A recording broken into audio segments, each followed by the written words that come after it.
नारायण नारायण नारायण। बालादिष्वपि जागृदादिषु तथा सर्वासु अवस्थास्वपि व्यावृत्तास्व निवर्तमानमहमि चिन्तस्फुरन्तं सदा स्वात्मानं प्रकटीकरोति भजताम् यो भद्रया मुद्रया तस्मै श्रीगुरुमूर्तये नमिदं श्रीदक्षिणामूर्तये। प्रपन्नपारिजाताय स्तोत्रवेत्रैकपाणये ज्ञानमुद्राय कृष्णाय गीतामृतदुहे नमः।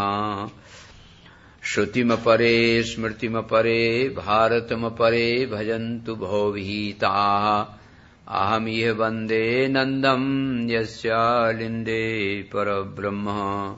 नमो महद्भ्यः ब्राह्मणेभ्यो नमो नमः।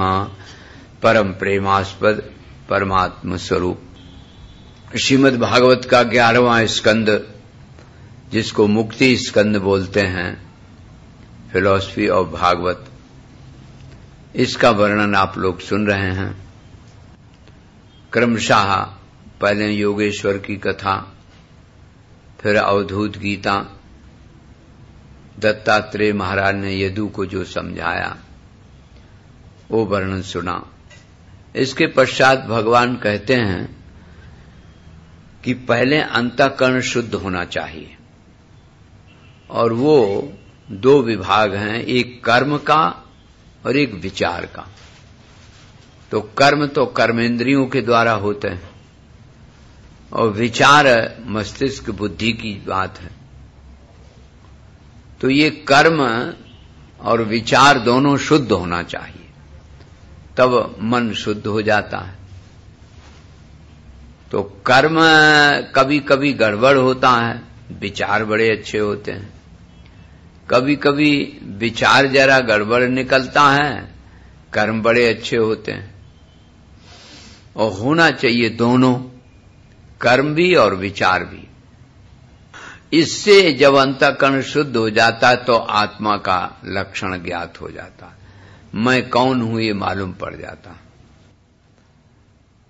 विचार बताया परोक्षानुभूति में बड़ा सुंदर। एक चैतन्य महाप्रभु ने कहा, को देशा कह काला कानि मित्राणि कश्च हम कामे शक्ति रीति चिंत्यम मुहुर्मुहु। ये बार बार सोचना चाहिए कि मैं आखिर कौन हूं, को हम। आखिर जो बराबर है, बचपन को देखा, जवानी को देखा, बुढ़ापे को देखा, जो देखता ही रहता है, वो मैं कौन हूं? मैं देखने वाला हूं। को हम कथमिदम जातम, ये संसार कैसे पैदा हो गया? भ्रम से अगर है तो इसको बनाए ही क्यों? कथमिदम जातम को वही कर्ता से विद्यते। इसका बनाने वाला कौन है, कर्ता कौन है? अच्छा कर्ता है अगर मिल गया तो इसका मैटर क्या है, उपादान क्या होगा? किम उपादानम विचारः स्वयं ईदृशः। ये सब विचार करना ही विचार है। तो देखो ये विचार हुआ। मनुष्य का शरीर बहुत दुर्लभ बताया। एक वेदांत का बड़ा अच्छा ग्रंथ है, खंडन खाद्य। तो उसमें ये बात आई, ईश्वरानुग्रहादेव पुंसाम अद्वैत वासना महाभय परित्राणात् दुत्राणामेव जायते। ईश्वर की बहुत बड़ी कृपा होती है तब मनुष्य का जीवन मिलता है। और मनुष्य का जीवन मिलकर के अद्वैत की वासना भावना जम जाए कि मैं अद्वितीय ब्रह्म हूं, ये भावना, ये जिज्ञासा जागना बड़ा मुश्किल है। और अगर जाग भी जाए तो मुश्किल में हजारों में 2-3 ऐसे निकलते हैं जो पार हो जाते हैं। पार होने का मतलब जन्म मरण से छुट्टी पा जाए, अब दोबारा जन्म नहीं होता है। तो इस बात को जानना जरा कठिन है। आपको निवेदन किया था कि जानना और पाना एक ही जिसमें होता है वो आत्म तत्व है, वो ज्ञान है। तो जिस वस्तु को जान लिया जाता है और वो अलग होती है, वो हमको मिल जाए ये जरूरी नहीं है। लेकिन आत्मा एक ऐसा है कि उसको जान लेने मात्र से मिल जाता है। जानना और पाना एक ही बात है, यही मुख्य बात है। जो जाना जाता है और पाना मुश्किल पड़ता है वो बाहरी विषय है। उन्हीं के लिए कहा गया सुप्तस्य विषयालोको ध्यायतो वा मनोरथाः। कहते हैं जैसे सोते समय तमाम दिखता है अपने मन की वासनाओं के अनुसार, और जागे तो कुछ नहीं, अरे तो मिथ्या था। जेहि जाने जग जाए हिराई, जागे यथा सपन भ्रम जाई। आप लोग रोज दोहरा देते हो। जिसको जानने मात्र से पता चल जाता है, और जैसे स्वप्न टूटने पर भ्रम समाप्त हो जाता है और मैं ही केवल रह जाता है, ऐसे जब विवेक जागृत होता है तो विवेक के जागृत होते होते मैं ही केवल रह जाता है। वो वस्तु कौन है? तो मैं, आत्मा। इसी को बार बार दोहराते हैं। स्थूल सूक्ष्म देहात विलक्षणः। आत्मा कैसा है? बोले विलक्षणः स्थूल सूक्ष्म देहात पर आत्मा अपेक्षिता स्वदृक्। इसको किसी की जरूरत नहीं है। देखिए मजे की बात, यह इदम कहलाता संस्कृत में। तो यह मात्र जितना भी है, इसको तो मैं की जरूरत है। मैं जब होगा तभी नहीं सिद्ध होगा, लेकिन मैं को यह की जरूरत नहीं है। वो तो स्वयं प्रकाश है, स्वदृक् है। स्थूल सूक्ष्मात् विलक्षणः। स्थूल सूक्ष्म से विलक्षण है। आत्मा जिसको कहते हैं, मैं जिसको कहते हैं, संस्कृत में अहम इसी को बोलते हैं, ये विलक्षण है। स्थूल और सूक्ष्म दोनों से विलक्षण माने विपरीत लक्षण वाला। ये लक्षण जो स्थूल देह का है, सूक्ष्म देह का है, वो इसका नहीं है। स्वदृक् स्वयं प्रकाश है। कैसे? बोले अग्निर्दारुणो यथा पावकोऽन्य प्रकाश कहा। जलने वाली जो लकड़ी होती है उससे आग अलग है। वो लकड़ी में है, लकड़ी अलग है, आग अलग है। और प्रकाशक और दाहक दो अग्नि के गुण होते हैं। दो माने दाहकत्व भी है, प्रकाशकत्व भी है। इसीलिए श्रुतियों में कहा गया योषा वही अग्नि ही। नारी जाति सब अग्नि का स्वरूप है। अगर सेवन ठीक से किया तो बहुत बढ़िया, नहीं तो जला देगी। यह अग्नि का लक्षण है। एक सज्जन बहुत जाड़ा था, जाड़े में शीतलता में आए और इतना पाए ठंडा हो गया था, आग जल रही थी, उसी पर रख दिया, आग ने जला दिया।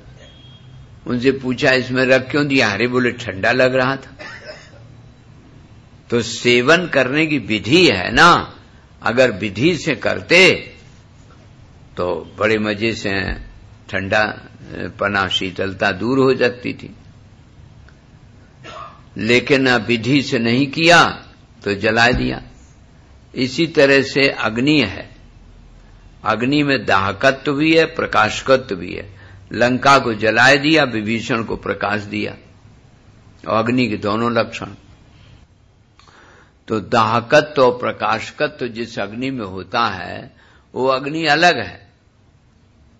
दाहकोन्यः पावकः, दाहक जो जलाने वाली लकड़ी है, उस लकड़ी को देखने से पता चलता है। अगर लंबी लकड़ी होगी तो लंबी आग दिखाई देगी, चौड़ी होगी तो चौड़ी आग दिखाई देगी। आग का लक्षण नहीं है वो तो लकड़ी का है।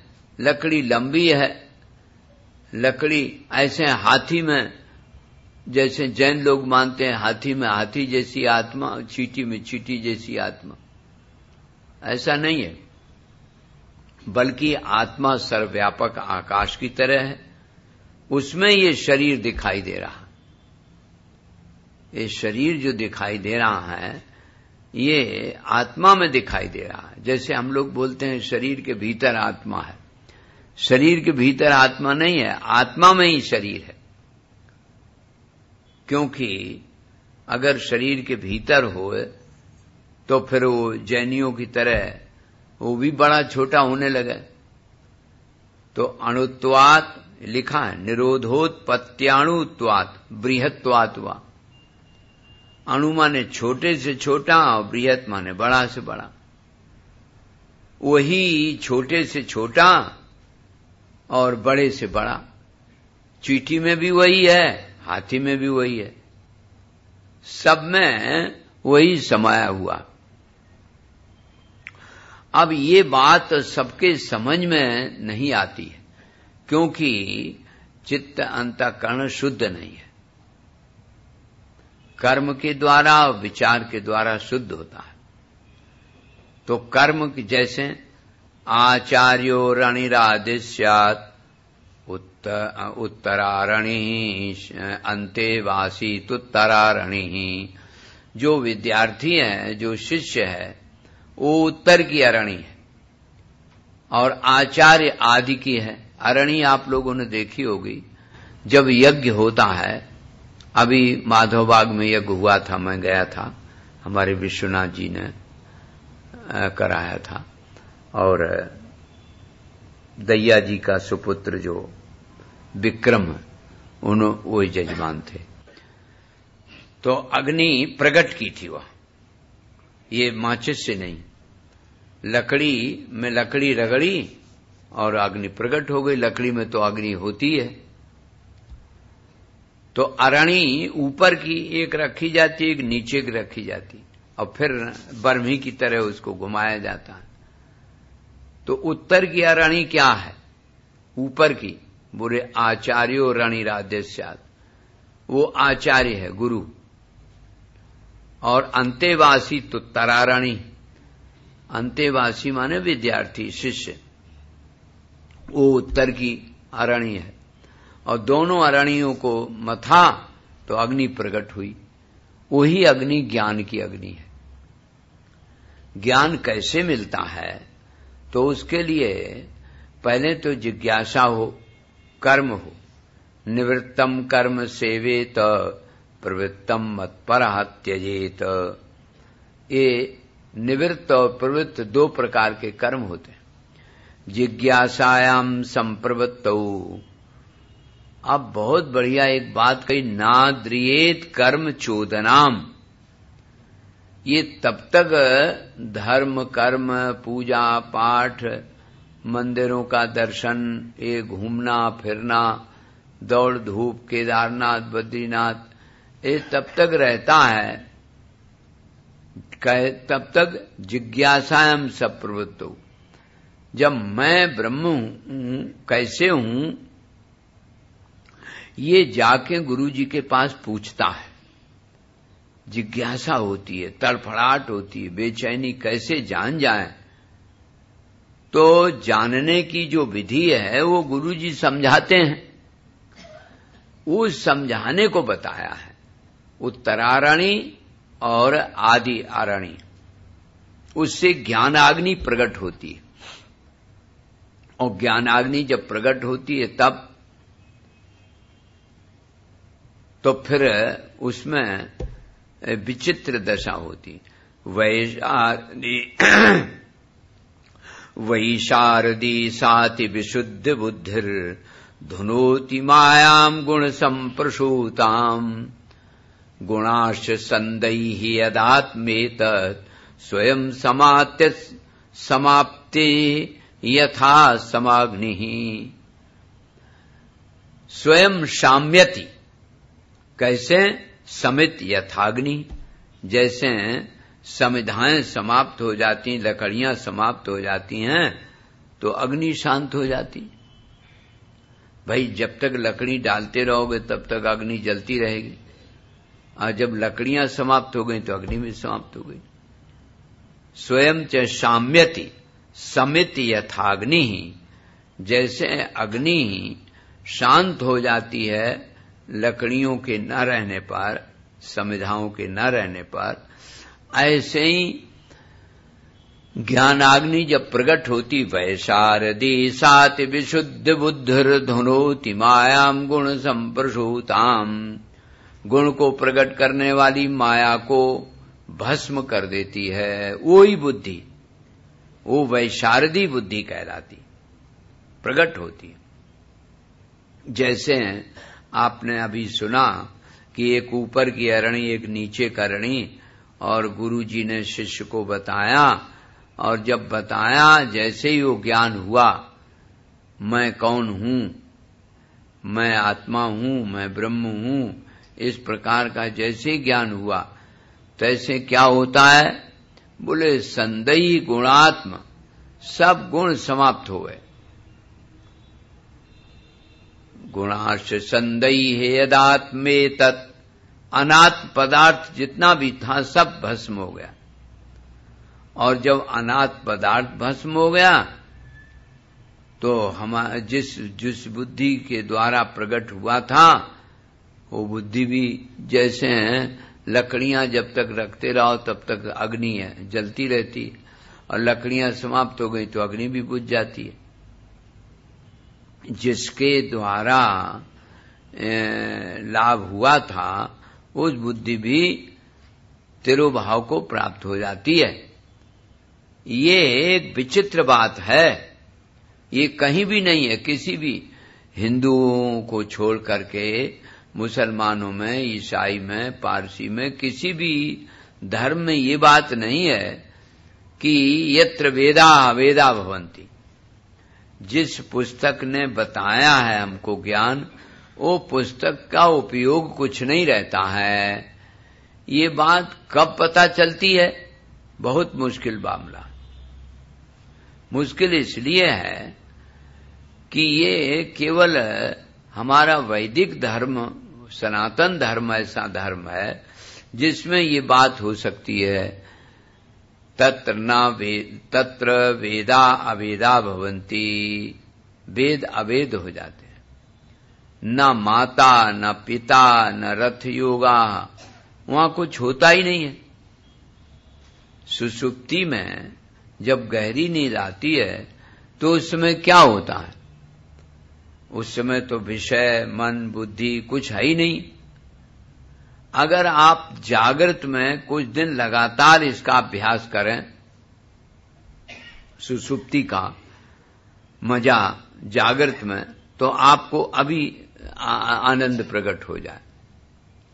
लेकिन जागृत में सुषुप्ति का चिंतन हो नहीं पाता है। सुषुप्ति माने गहरी नींद, जब जिस समय कुछ विषय न रह जाए, ना अंतःकरण रहा है, न मन रहा है, तो तब उसको सुषुप्ति कहते हैं। तो सुषुप्ति अवस्था जागृत में ये चिंतन करें आंखें बंद करके कि अभी हमारे से सब विषय अलग हो गए, मैं रह गया। मैं अगर आनंद स्वरूप न होता तो ये जागने के बाद फिर कैसे कहते हैं कि बड़ा सुख से सोया, मैंने कुछ नहीं जाना। तो कुछ नहीं जाना ये अज्ञान था, जानने का निषेध करने वाला, और बड़ा आनंद से सोया, ये आनंद मिला। तो आनंद हमारा निजी स्वरूप है, और आनंद जो निजी स्वरूप है उसके प्राप्त हो जाने पर फिर इंद्रियों से भीख नहीं मांगनी पड़ती कि आंख तुम हमें रूप दिखाओ, कान सुने हमें शब्द सुनाओ, वो जरूरत नहीं समझती। तो वो प्रारंभ कहां से हुआ? कर्म और विचार से। कर्म शुद्ध हो, विचार शुद्ध हो। आपने सुना होगा एक देवल ऋषि ने कन्या का पालन किया था, उसका नाम था सुवर्चला। बड़ी सुंदरी कन्या और बहुत शास्त्र में निपुण, दक्ष, कुशल थी। तो एक दिन गुरुजी ने कहा कि बेटी बड़ी हुई, भाई आप लोगों में से कोई इसका वरण कर लो। तो उनके गुरुकुल के ब्रह्मचारियों ने कहा कि महाराज हमारी परीक्षा ले रहे हो क्या? हम लोगों के साथ पढ़ी, हम लोगों के साथ रही, तो ये तो हमारी बहन हो गई। दूसरे गुरुकुलों से ब्रह्मचारी बुलाओ। तो बड़े दूर दूर से निमंत्रण भेजे गए, दूर दूर से ब्रह्मचारी लोग आए, बड़े बड़े तेजस्वी, खूब शास्त्र 8 घोंट भेज के आए। वो सोचा कि पूछेगी वो। तो पहले ये नियम था कि कन्या की शर्त स्वीकार करनी पड़ती थी। तो सब ब्रह्मचारियों ने यही सोचा कि पूछा जाएगा, अची कमतियो न जानाती अबरवरी, अजरघायो न जानाती तस्मई कन्या न दीयते। उस समय ये नियम था कि शास्त्रार्थ होता था, शास्त्रार्थ में अगर जीत जाओ तो कन्या मिल जाती थी। बहुत कठिन था।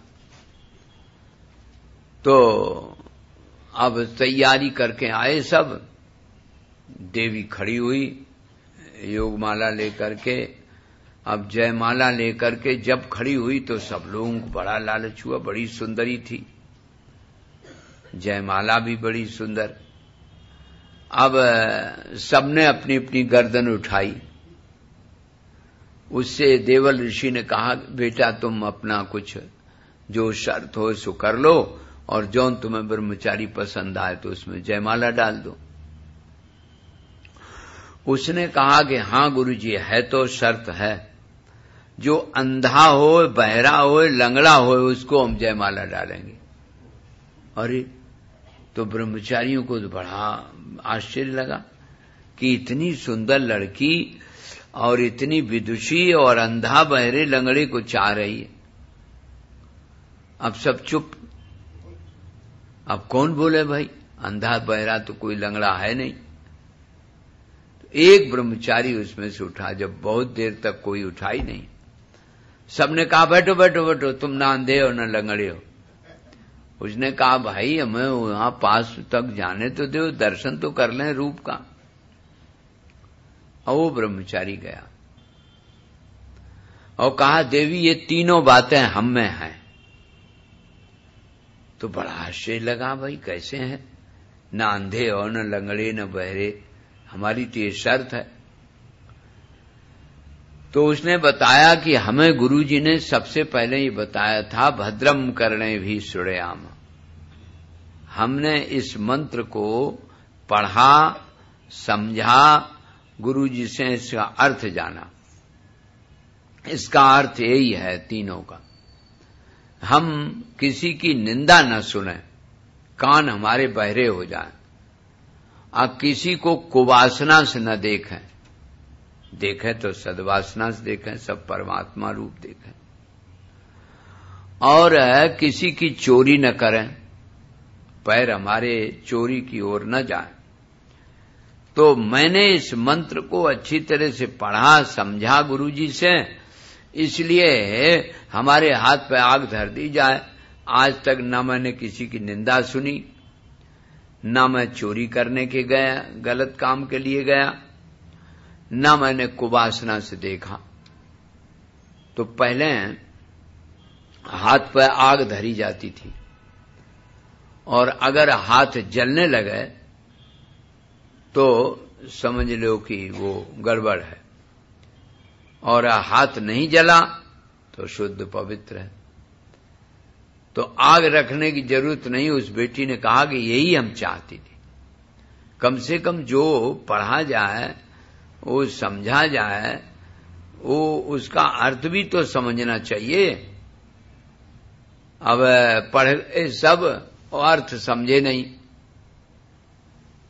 तो ये जैसे रोज बोला जाता है, भद्रम करने भी सुने हम कल्याणदायक सुने, हम निंदा किसी की न सुने।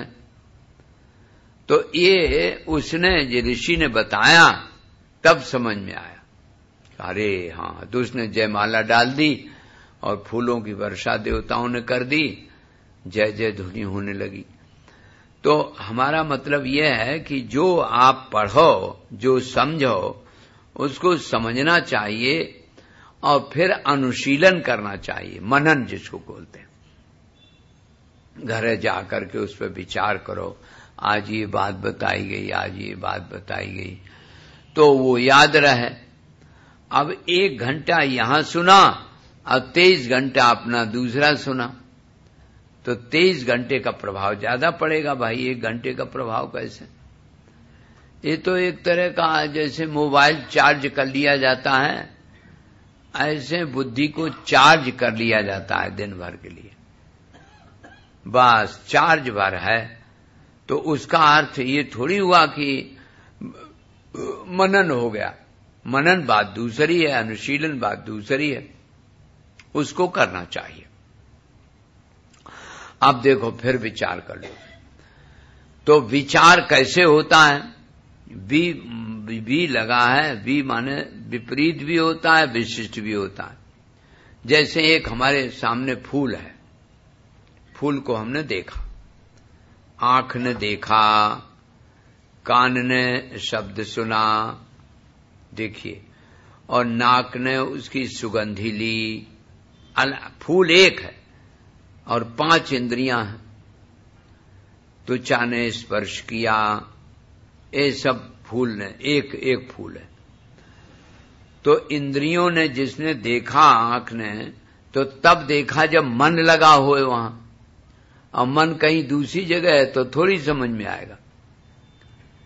दुर्वासा ऋषि सामने खड़े शकुंतला से कह रहे हैं, ऋषि कन्या हमको भूख लगी है, मैं प्यासा हूं। ऋषि कन्या कुछ देख ही नहीं रही, खुली आंखें हैं, कान भी खुले हैं, न शब्द सुनाई दिया न आंखें, क्योंकि वो दुष्यंत के मन में तो दुष्यंत चल रहे थे।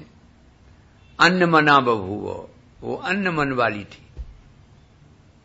अभी आपने सुना दत्तात्रेय ने जो बताया कि बाण बनाने वाला यथेशुकारो ब्रजंतम नृपतिम अवेक्ष, राजा की फौज जा रही थी और उसने देखा ही न ददर्श अन्न मना बभूवो, क्यों? दूसरी जगह मन था उसका। इसी तरह शकुंतला का मन तो दुष्यंत में लगा हुआ था, चिंतन उनका हो रहा था। आंखें खुली, कान खुला, लेकिन सुनाई नहीं दिया। तो इसका मतलब मन भी वहां होना चाहिए। मन हो तो फिर ये बुद्धि निर्णय करे कि ये वस्तु अमुक है। तो फूल एक है और इंद्रियां 5 हैं। 5 इंद्रियों ने, 10 इंद्रियों ने उस पर विचार किया, फिर बुद्धि ने निर्णय किया मन के साथ, तब कहीं ये फूल है, ये ज्ञान हुआ। बुद्धि निर्णय करती है, बुद्धि के पीछे मन है, मन के पीछे बुद्धि है, और बुद्धि के पीछे अहंकार, प्रकृति, महत प्रकृति, प्रकृति का मालिक ईश्वर है। ये पीछे लौटने की बात है। अब आगे देखो, इंद्रियों के पीछे मन, मन के पीछे बुद्धि, बुद्धि के पीछे बुद्धि का प्रकाशक आत्मा में। तो इस तरह से विचार होता है। ये विचार है कि कोई चीज तुम्हारे सामने आवे, उस पर विचार करो। ये 5 महाभूत का शरीर है। तो जरायुज, अंडज, स्वेदज, उद्भिद, 4 प्रकार के जितने भी जीव हैं, सब जीव है तो 5 महाभूत के ही। पृथ्वी जल जो हड्डी मांस हुआ वो पृथ्वी तत्व हो गया, और जो जलांश है लिक्विड है वो जल हो गया। अग्नि उसकी पाचन करने वाली हो गई तेज। वायु तो नाक होके जाती है, अशुद्ध रक्त को शुद्ध करती है, वायु हो गई। और आकाश, अवकाश खाली जगह है, एम्प्टी स्पेस, जहां कहीं खाली, जैसे कान में है, मुंह में है, पेट में है, तो जहां कहीं खाली जगह है उसी अवकाश को ही आकाश बोलते हैं। अवकाश इति आकाशा, खाली जगह। तो ऐसा कौन है शरीर जिसमें ये पांचों चीजें न मिलती हों? पृथ्वी मिट्टी है ही है, हड्डी वगैरह हो गई, जल रस हो गया, रक्त हो गया, तेज अग्नि अगर न हो तो ये किलो 2 किलो जो चावल है सो ये हजम कैसे हो? चावल रोटी रोज खा जाते हो ना, ये तो हजम करने के लिए अग्नि चाहिए ना, तो अग्नि है। और वायु नाक से जाती है, जो अशुद्ध रक्त को शुद्ध करती वो वायु है। और आकाश है, खाली जगह है। ये हर शरीर में जितने भी शरीर हैं, चाहे वो जरायज हो, चाहे अंडज हो, चाहे स्वेदज हो, चाहे उद्भिज हो, चारों प्रकार के शरीरों में ये होती है। अब ये विचार हुआ, विचार कैसे कि इंद्रियां तो इतनी हैं, उसके पीछे मन है, उसके पीछे बुद्धि है, बुद्धि के पीछे प्रकाशक मैं हूं। तो उधर अगर आगे को बढ़े तो प्रकृति के मालिक ईश्वर तक पहुंच गए, अगर पीछे को लौटे तो अपने स्वयं प्रकाश चेतन आत्मा की ओर पहुंच गए। तो आत्मा और ब्रह्म एक है। जैसे ये कह दिया जाए कि यह पेड़ आम का है, तो ये व्यष्टि हुआ, ये पेड़ आम का है। ये कह दिया ये बागै है आम का है, तो ये समष्टि हो गया, उसमें हजारों पेड़ हैं। ईश्वर की सृष्टि में कोई दुख नहीं है, कोई राग द्वेष अस्मिता अभिनिवेश अभिनिवेश नहीं है। ईश्वर की सृष्टि तो बहुत बढ़िया। ये जीव ने बना लिया अपने आप राग द्वेष, ईश्वर की सृष्टि में नहीं है। आपस में प्रेम नहीं होकर के राग हो गया, द्वेष हो गया, ये ध्यान ही नहीं रहा, तत्व पर दृष्टि नहीं है। तत्व पर दृष्टि, जैसे अब आप विचार करो, जैसे आप सुगंधी में इत्र वाले के यहां गए, नाक ने बताया कि बहुत बढ़िया इत्र है, बड़ा सुंदर है, गुलाब का है, गेंदा का है, ये है वो है, खुशबू ली। और उसी समय आपको ध्यान आ जाए कि तो मिट्टी तो है, पृथ्वी का, तत्र गंधवती पृथ्वी, गंध जितनी भी है सब पृथ्वी है। और पृथ्वी का तत्व हमारे शरीर में है ही है। जितनी भी पृथ्वी है वो सब हमारे शरीर में है। बस अब वहां से सुगंधी से तुम्हारी आसक्ति खत्म हो जाएगी। इसी तरह से हलवाई की दुकान पे पहुंच गए, बड़ी बढ़िया बढ़िया मिठाइयां, बहुत प्रकार की, कहीं पेड़ा है, कहीं बर्फी है, कहीं जलवेली है, कहीं कुछ है, कुछ है, तमाम प्रकार की मिठाई। लेकिन अगर आप में से कोई पहुंच गया तो कहेगा ये जलई, गन्ने का जलई तो है सब। अब आसक्ति मिठाई से खत्म हो जाएगी कि गन्ने का जल है। लेकिन किसी का हलवाई की दुकान पर कहने न जाना कि तब गन्ने का जल क्यों रख लिया है, बिगड़ जाएगा, नाराज हो जाएगा। है गन्ने का जल है ना, ये तो आप लोग मानते हो ना। जितनी भी मिठाई जितने प्रकार की है, चाहे कितने प्रकार की हो, है तो सब गन्ने का जल है। आसक्ति आपकी खत्म हो जाएगी मिठाई से। गन्ने का जल है, अगर नहीं है तो देख लो गन्ने का, उसमें जिसमें शक्कर नहीं पड़ेगी वो तो मिठाई नहीं होगी। अब गए जरा तेज पे आइए। रूप जितना भी है सब सूर्य भगवान का होता है। चाहे जितना रूप हो, चाहे जितनी सुंदरता हो, चाहे जितनी सौरभता हो, वो है सब सूर्य का। रंग जितना भी सब सूर्य का है, और वो आपके भीतर तेज है ही है। अगर इस बात को समझ में आ जाए तो आसक्ति खत्म हो जाएगी। और वो आसक्ति जो होती है, जिसमें होती है, वो टिकाऊ नहीं है, वो तो गैर टिकाऊ है। वो तो आज है कल चला जाएगा।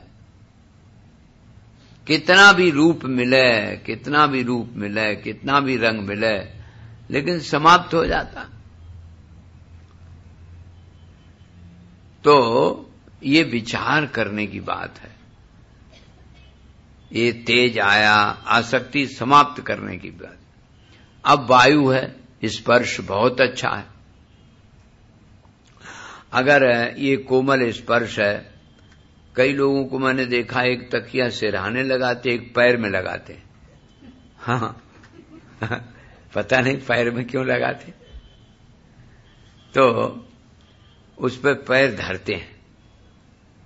अब बहुत अच्छा स्पर्श है, कितना भी स्पर्श, लेकिन है तो वायु। अगर तत्व पर दृष्टि आपकी चली जाए तो आसक्ति खत्म हो जाने में देर न लगे। ये मैं बता रहा हूं, आसक्ति खत्म होने का उपाय। अगर आप सोचें कि ये वायु तत्व है, ये सुगंधी पृथ्वी तत्व है, जल तत्व है, मिठाई, और सूर्य तत्व है, और वायु तत्व है। अगर कोमल लग रहा है, कठोर लग रहा है, तो वायु तत्व तो है। नींद आती है तब सब भूल जाता है।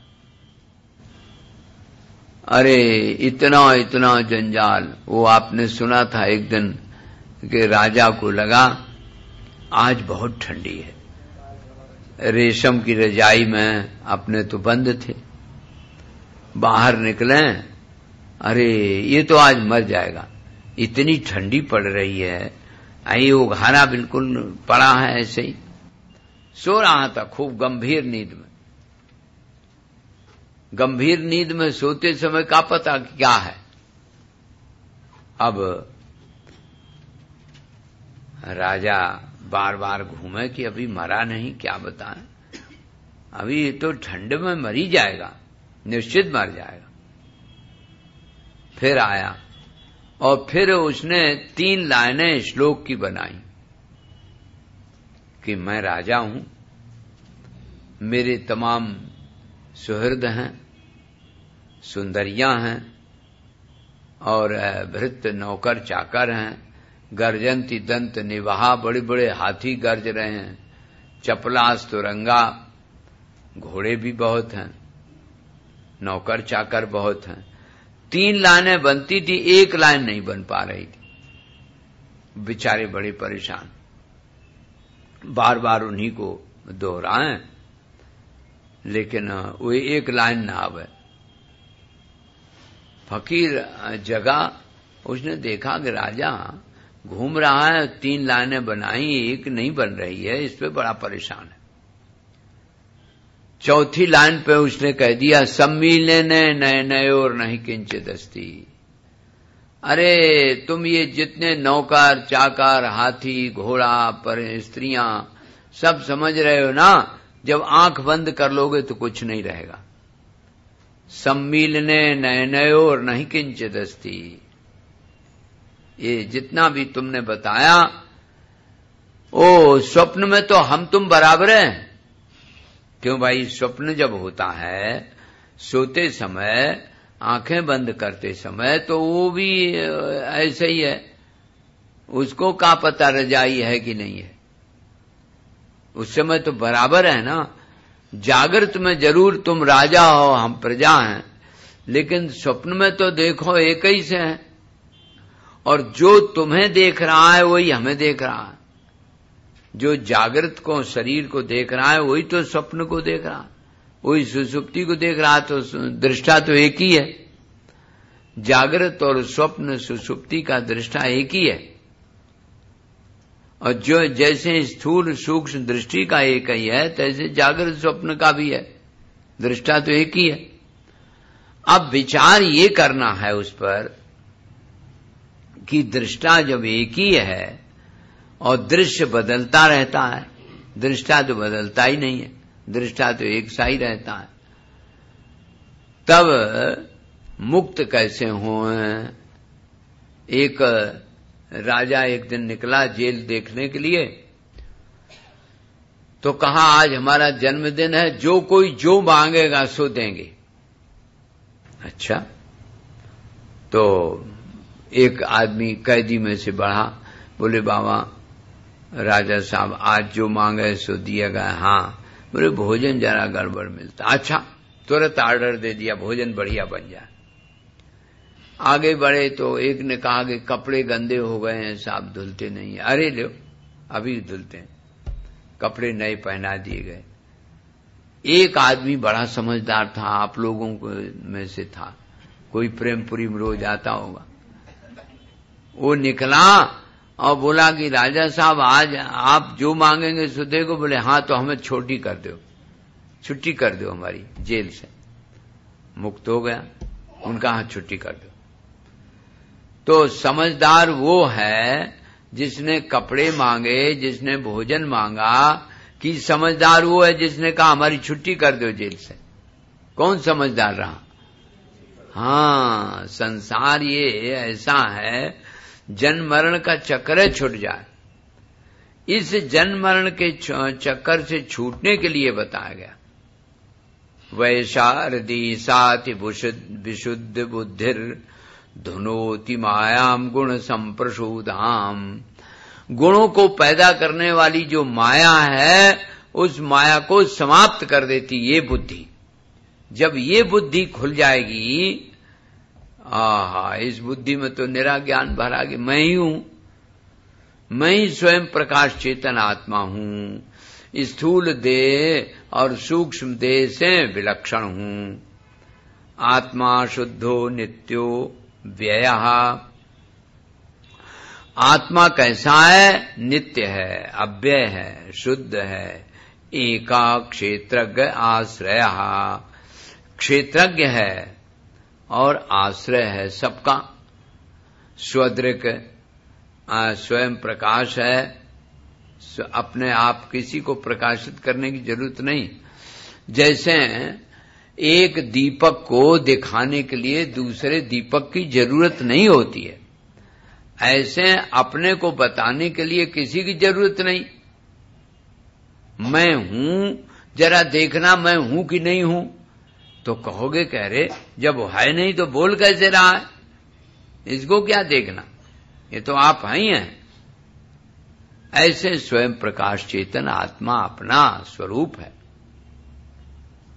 ये अनेक नहीं है, रूप अनेक होते हैं, स्वरूप एक होता है। वाल्मीकि जी ने कहा राम स्वरूप तुम्हार बचन अगोचर बुद्धिवर, अभिगत अकथ अपार नेत नेत नित निगम कह, नेत नेतेति वाक्य न शिष्टम जित परम पदम, निराकर्तुम शक्यत्वा तदस्मीत सुखी भव। ऐसे लगाना चाहिए। मैं नहीं हूं, देह नहीं हूं, इंद्रियां नहीं हूं, मन नहीं हूं, बुद्धि नहीं हूं, और अंत में मैं नहीं हूं ऐसा नहीं कह सकते। निषेध सिद्धि नहीं होती है, वही तो मैं आत्मा चेतन हूं। इस प्रकार से निर्णय लगाना चाहिए। तो जब ये निर्णय हो जाता, ये बुद्धि जग जाती है, इसी को वैशारदी बुद्धि कहते हैं। कहते हैं वैशारदी साति विशुद्ध बुद्धि। अब कर्म और विचार के द्वारा चित्त शुद्ध हो गया, बुद्धि शुद्ध हो गई। धुनोति मायाम गुण संप्रसूताम। गुणों को पैदा करने वाली माया धुनोति, माया को नष्ट कर देती। ये जैसे ही जागृत होगी बुद्धि, उदय होगी, वैसे सारी माया धाया छाया सब अलग। असल में माया है नहीं। अज्ञान से जो चीज मालूम पड़ती है वो अज्ञान के कारण मालूम पड़ती है, भ्रांति के कारण वो है ही नहीं वहां। जैसे रस्सी में सांप दिखता है भ्रांति से, अज्ञान से। रस्सी का ज्ञान होते ही होते वो सर्प जन कहां भाग जाता है, क्योंकि सर्प था ही नहीं वहां तो रस्सी ही थी। ऐसे ही जगत में जो जगत नाम रूपात्मक दिख रहा है वो है परमात्मा, लेकिन आप जैसे भक्ति ही उसको देख सकते हैं कि ये तो परमात्मा है। जैसे सालिग्राम की बटिया अगर किसी आर्य समाजी को दे दो तो कहेगा पत्थर है, और आपको तुलसी चढ़ा रहे हो, चंदन लगा रहे हो, वो विष्णु भगवान दिख रहा है। अब देखिए पूजा का ये मतलब मूर्ति का है वो पाषाण रूप और दिखाई दे रहा विष्णु रूप।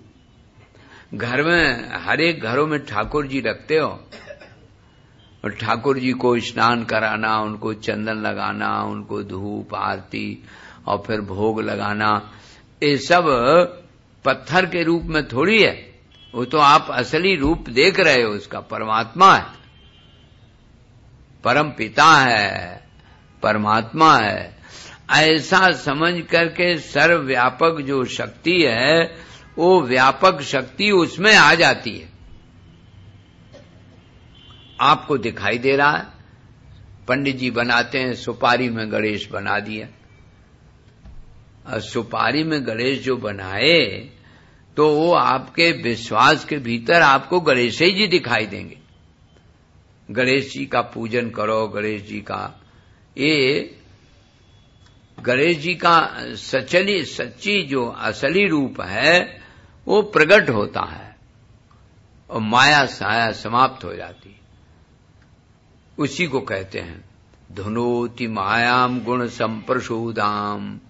और फिर गुणाश्च संदई ही यदात्मे तत्, और गुण जहां समाप्त हो गए, क्योंकि गुणों के कारण ही तो सात्विक राजस तामस, और ये गुण तामस से पंच महाभूत, राजस से इंद्रियां, सात्विक से अंतःकरण, ये जो आपने भेद बनाया ये सब गुण समाप्त हो गया, अहंकार समाप्त हो गया।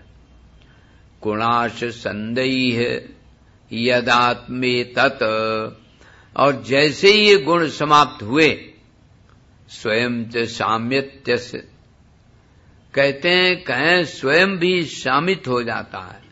वो जिस बुद्धि ने ज्ञान दिया था वो बुद्धि वापस नहीं लौटती है।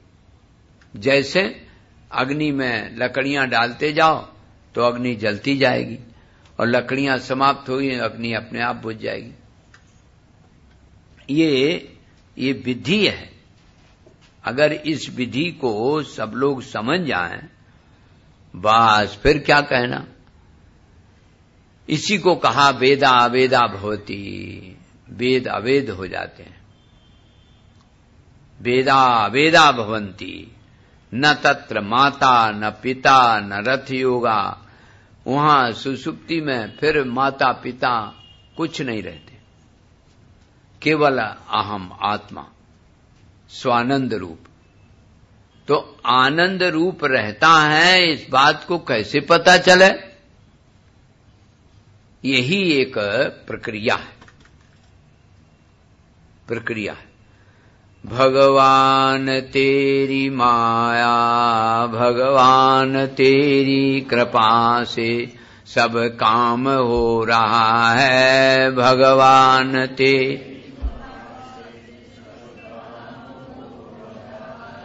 भगवान तेरी कृपा से सब काम हो रहा है। भगवान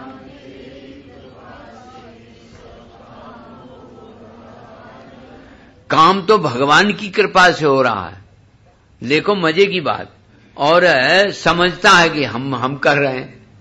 ये जो हम कर रहे हैं यही कर्तापन समाप्त हो जाए।